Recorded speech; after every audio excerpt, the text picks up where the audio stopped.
Okay, to pick up where the camera cut off, we had all just laid down for a long winter's nap when out on the lawn there came such a clatter. It sounded like a 747 on final approach. I sprang from my bed to see what was the matter. Away to the window I flew like a flash. I tore open the shutters and I threw up the sash. And sure enough, coming down the ILS was a big red and white 747.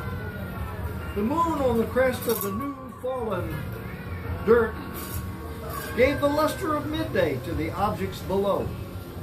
When what to my wondering eyes should appear but a miniature sleigh and 8 tiny reindeer being towed behind a Airbus 320.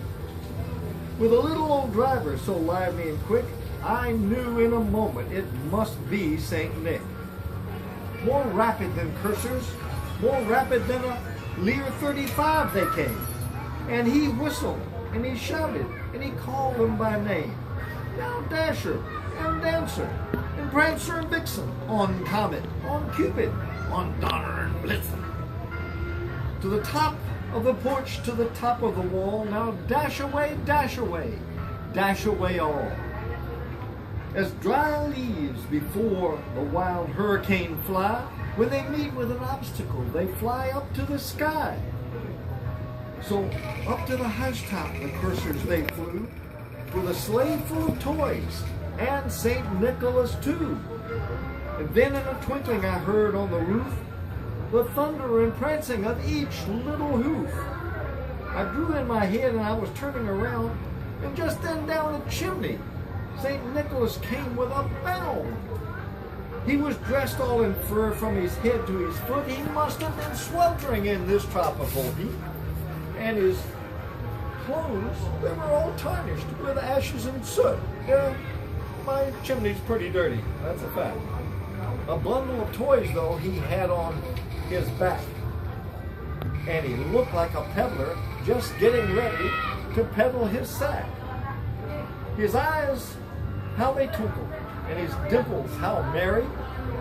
His cheeks were like roses, and his nose like a cherry. His droll little mouth was drawn up like a bow, and the beard of his chin was as white as the snow, and badudai and vanilla.